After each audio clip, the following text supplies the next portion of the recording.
Well, it's time for another movie review. Yeah, it's like a review and a recommendation. Yeah. I think over the past, maybe 3 months, I've probably mentioned this movie 2 or 3 times on different occasions. And I think it's now it's about time we actually properly address Blade Runner 2049. Yes. All right. We don't do a lot of newer movies, but this was actually one that made a big impression on us when we saw it in the theater when it came out.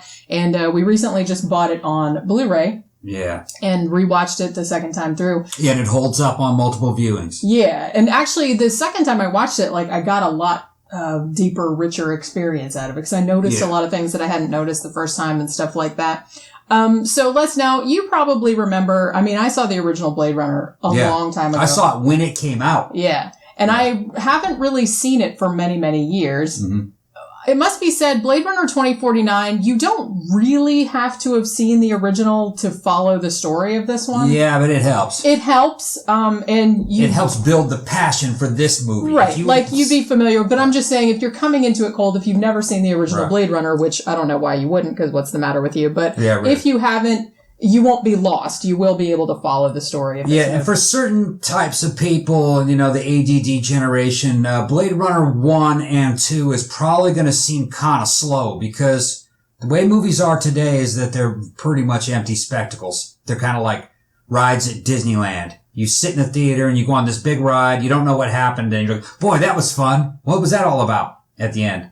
Blade Runner really isn't like that. It's more like an old detective flick set in a futuristic setting. And honestly, this movie takes its time. It's almost it's like a mood piece or like a tone home. It is it's not an action movie. There's action in it. There's action in it. It's obviously sci-fi, but it's really an art film. Yeah, it's taking its time and it's to build character, to build mood, and it's taking its time to really kind of draw you into this world that the characters live in. That's the great thing about it. That's what makes this movie stand out from the average garbage that they're making nowadays, in terms of blockbusters. This is like the anti-blockbuster. Even though it had a blockbuster budget. Yeah, it was expensive. It was very expensive. And it looks great. It looks great. Beautiful. The writing is very good in it, especially by today's standards. The writing is very good. Yeah. This is a proper science fiction movie. Yeah. The two guys that were the two screenwriters, one of them was one of the wrote the original Blade Runner, and the other one was one of the writers on Alien Covenant. Yeah. So this is very obviously it wasn't directed by Ridley Scott. It was directed by Denis Villeneuve, who is kind of known for doing arty sci-fi. He did Arrival. He did some other ones like that. But like I said, this is very much an art film. And if you like the original Blade Runner, the one of the coolest things about this is that, yes, in a way, it's a sequel. Yeah. But it's almost like it's not a rehash. No. It almost kind of it deepens the questions. It deepens the mysteries. It expands upon the original themes in the original movie. And it looks exactly like the world would look 30 years later. Yeah. Now, the world of Blade Runner is the same world as Alien 1, Alien 2, Prometheus, and Alien Covenant. And it also asks many of the same questions that the movies I just mentioned ask. Yeah. I actually like all those movies. The Prometheus and Alien Covenant, some people didn't like them, but I own them on Blu-ray. Actually, I just own Prometheus on Blu-ray, and I've watched all the extra stuff. And of course, I was geeking out about Prometheus when it first came out. I remember that. I looked at it from all different angles. That movie does make sense, but it takes time to figure it out, and you have to kind of know other movies. Blade Runner being one of them. Yeah, it's a kind of a whole expanded universe type of thing. And like the additional stuff that was on the Blu-ray helps you. If you were to actually read the script for Prometheus, it makes a lot more sense. You can read the script. And what makes the difference in the script of Prometheus is that in the script it's written what it is that David is reading inside the alien temple in Prometheus. And if you could actually read what he's reading, things make a lot more sense in that movie. But maybe we'll talk about that on another time. Yeah, we'll do Prometheus on a separate. Right. That's getting off track. Well, but this is that same world, and basically the question is, what does it mean to be human? What is a human? Yeah, and, exploring, things with Prometheus and Alien Covenant and things like that, they're kind of more exploring it from an alien point of view. Like, what if aliens made a thing, or what if humans became godlike and things of that nature. Whereas Blade Runner is more like, where is the line between a synthetic human and a real human? Yeah. Is there really any difference when you get to a certain point? Yeah. And, is AI life? That's another question that kind of asks. Are artificial AI holograms, are they real people or not? Yeah. And does it matter? Does it get to a point where it doesn't matter? That's what I mean. Where you get to a point where it's like, does it even matter anymore whether they think they're real or, do they have dreams or ambitions or anything like that? If they think they do, then essentially they're just like a human. Right. Now, today's show, we're not going to do any spoilers because just out of respect for our audience. And this is a newer movie, and I know a lot of you might not have seen it. And a lot of people did not see this in the theater. It didn't do all that well at the box office. Well, it made money, but not as much as they were expecting. It made nowhere near what Star Wars made, and this blows The Last Jedi out of the water. I mean, it made up for the disappointment of Star Wars in that year. Well, I think the problem was, this movie was very anticipated. It got pretty much universal critical acclaim. Yeah. It's won all kind of awards. And it pretty much deserved it. It deserved the critical acclaim. And I'm not saying, I'm not saying it was overhyped. I don't think Star Wars did, but this one did. Right. But like I said, we're not talking about we're not talking, I know. Seriously, I'm so sick of him going on about how much he hated Star Wars. It's like, I'm so over it. Okay, so, but this movie, I'm not saying it was not overhyped at all. It was actually much, much better than I was expecting. But the thing is, it's not, like I said, it's not an action flick. It's very long. It's almost 3 hours. And I know that some people can't sit through that maybe, but it's like a visual poem, really. Yeah, I think the length. It's very philosophical. I think the complaints about the length, if you ask me, are bullshit. Well, I think they're bullshit. I enjoyed every minute of it sitting in a theater. I did too, actually. And watching it again on Blu-ray, it actually felt a lot shorter. Yeah. Like, well, of course it's this long because that's how long it takes. Yeah, that's exactly, like, I don't really feel like, I don't really feel like, and I think that's really the only minor criticism I saw, like, of the very minor criticism. Right. Some people said, it could have been a little bit shorter, but I did not think that. The length adds to the atmosphere and the feel. The feel of kind of realism and immersion that you get from watching. That is a very good, it is very immersive. Yeah. And even, when you saw it in the theater, the whole thing, the visuals, the score. I love the score of this movie. It's not really music per se. It's just kind of like big kind of noise. And it's like, and it really fits in with the whole world and everything like that. But you really feel like you're in it. When we saw it in the theater, I was just kind of sitting there in my seat with my mouth hanging open for like 3 hours. Yeah, we saw it in IMAX 3D, if I remember correctly. We did. We did.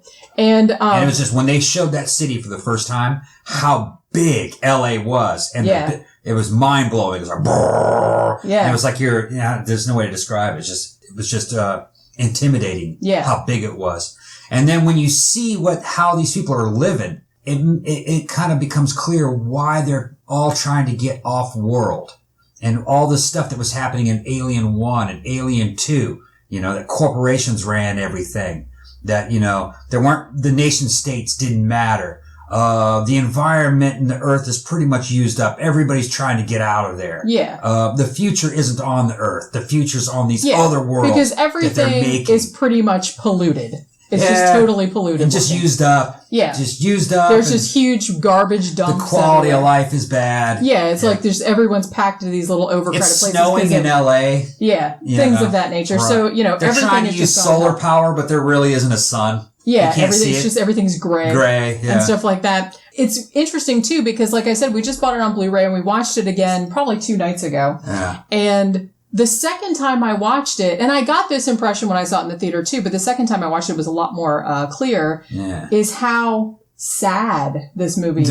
It's so sad. Sad, but hopeful in a weird way. Yeah. It's kind of like, it's almost kind of a Victorian, what do they call that? Like that, what do they call when you sadden the color? Oh. What do you call that? Where it's like happy and sad at the same time? Oh, I don't know. I forgot what that term was called. I'm not sure what you're talking about. Yeah. But, so let's actually kind of go into a little bit about the plot, but we won't spoil anything, like I said, because I know that, like, before this movie came out, because you know how your big critics get to see it before what? I remember what it was. It's just a melancholy. It was kind of a melancholy. Oh, okay. Well, that was the word I was thinking of, but I didn't think that was the word you were talking about. Okay, yeah. Okay, whatever. Yeah. Yeah. But yeah, so it's kind of hopeful at the end, but it is ultimately a very sad story. In the first movie, you had a company called the Tyrell Corporation, and it was making something called a replicant. And for those of you who don't know what a replicant is, a replicant was an artificial human beings made out of genetically engineered body parts. They didn't live long. They were immensely strong. You could use them as slave labor. They only lived for, I think it was 4 years or 5 years. I can't really remember.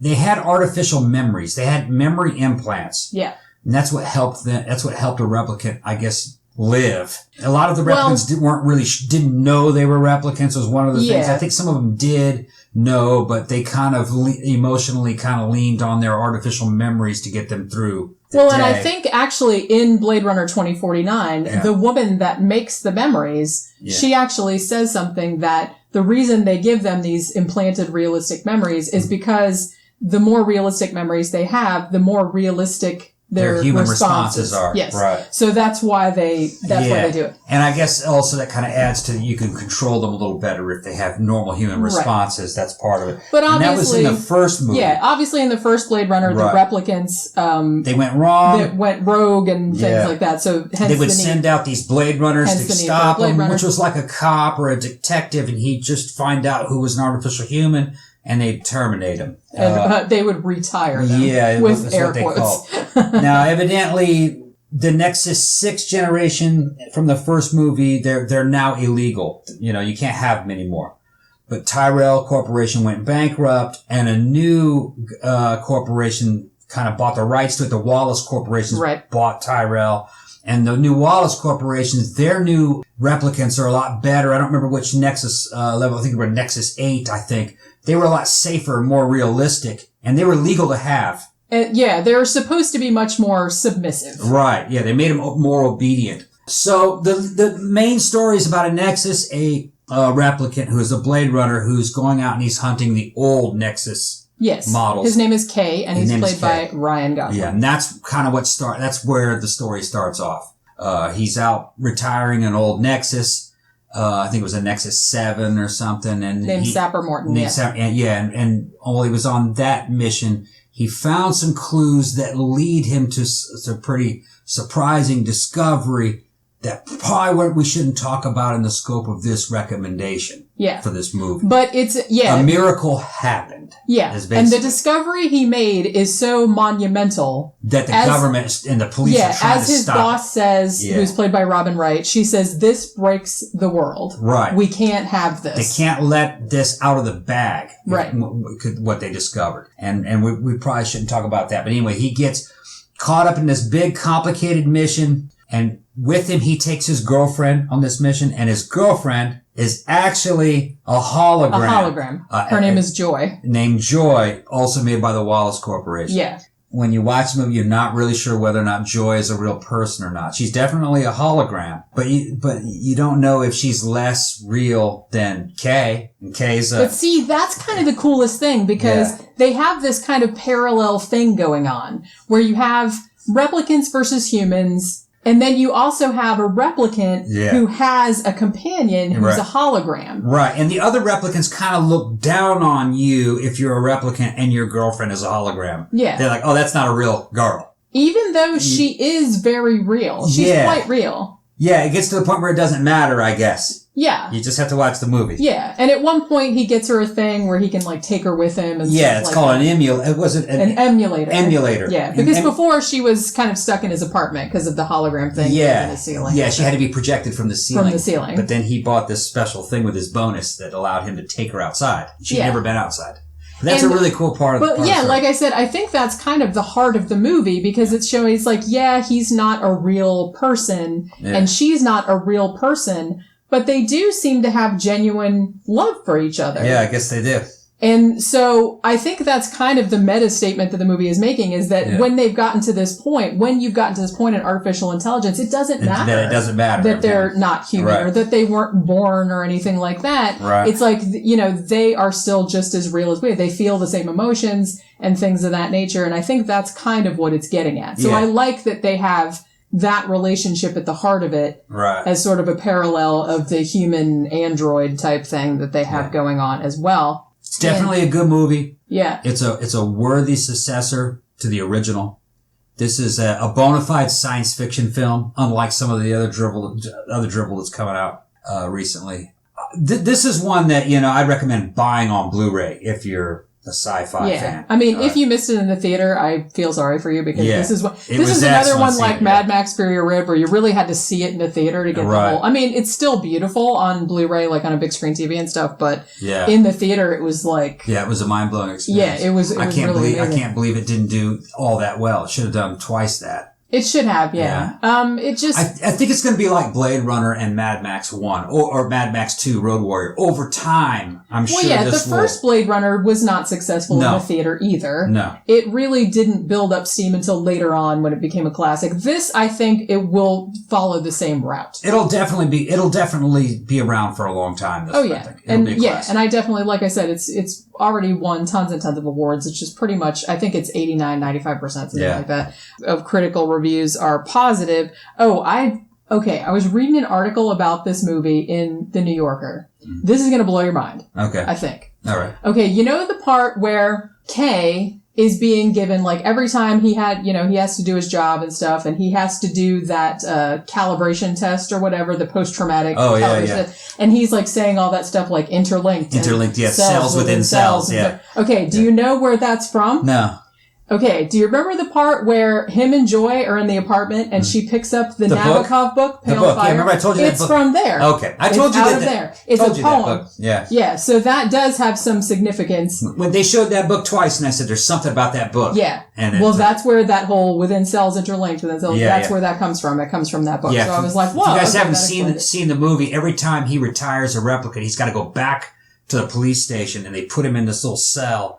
And they ask him a bunch of weird interlocking questions that are meant to, like, evoke emotion. And they're trying to find out what his emotional baseline is. Yeah. Because they don't want him to get so emotional that they can't control him anymore, and I guess they kill him, So he's got to go through this ritual. It's weird when you see it. Yeah. And, and can I also shout out the woman that plays Love in this? Yeah. She is fucking awesome. Yeah. She's terrifying. Yeah, she's weird. She's very pretty, very almost kind of artificial looking. Yeah. Well, she is a replicant. Yeah. And she seems like a replicant in the movie, which is really freaky. Yeah. But she's actually Wallace's, the CEO of the Wallace Corporation, who's played by Jared Leto. She's like his right-hand man. Right. Right-hand woman, rather. Yeah, she's extremely strong. She can kill you with her bare hands. Yeah. Little bitty thing. Yeah. But she's fast, strong. And her name is Love, and she's kind of the one that's kind of tracking Kay, like, on his mission and stuff like that. And she is a frightening woman. Yeah, she's kind of like his personal James Bond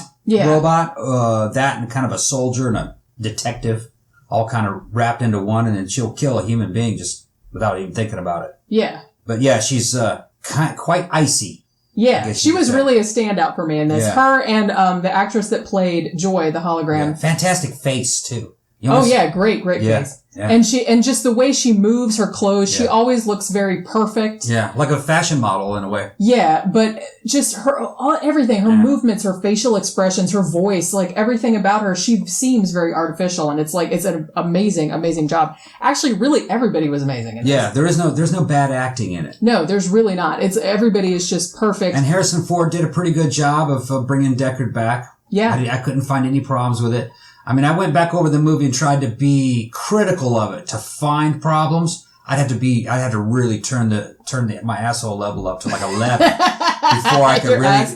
before I could really find any problems with this movie. I really could not. I mean, this movie was it blew me away in the theater. Yeah. And then the second time I saw it, I got way more into like the whole emotional core of it and the whole philosophical questions and everything like that. It's just really a gorgeous movie. They don't make a lot of movies like that. I'm going to say nowadays probably this movie will appeal to the 30 plus crowd.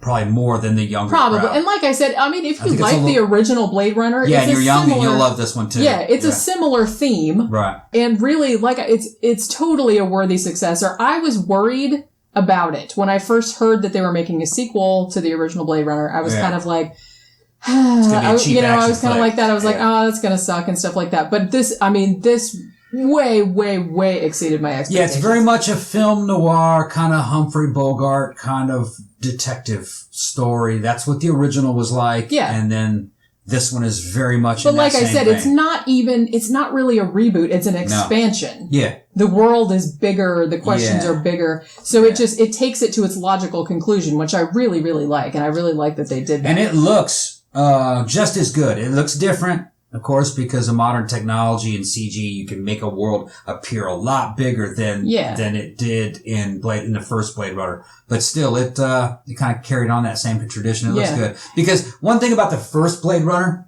movie is that it felt real to me. When they would pick something up and look, it was a real object. Yeah. And the things that they were, like the cars and the computers and the things that you could tell that they were well used. And broken and dirty looking, and there was garbage on the ground, there was just rain everywhere. And it just gave a good atmosphere of like you were looking at a real place. Yeah. This one too. This one has that same feel. And like I said, it seems like a logical, because, in the first Blade Runner, you had particular technologies and stuff. And now in this one, which is set 30 years later, people use some of the same technologies, but there are some improvements and some new ones, maybe not that great, but it seemed like a realistic progression from the first movie. The budget was a lot bigger and the special effects are a lot better today, so they were able to take you into other places around Los Angeles that the first movie couldn't show you. Yeah. Like they take you to the dump.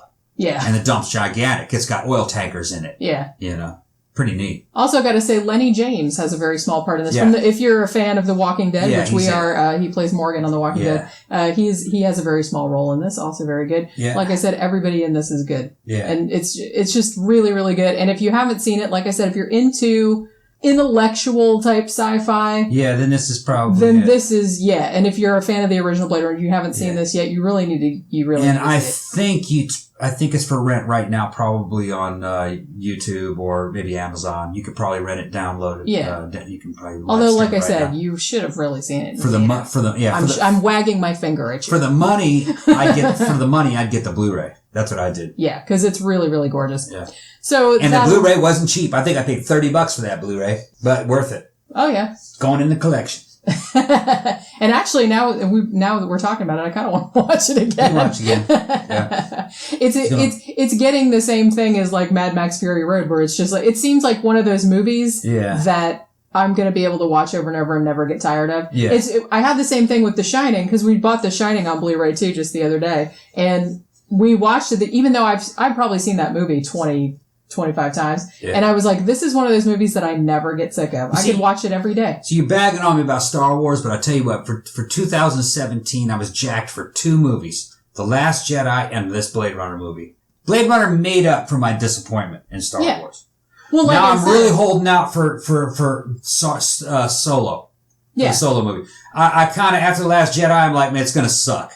But what I'm holding out for is Ron Howard.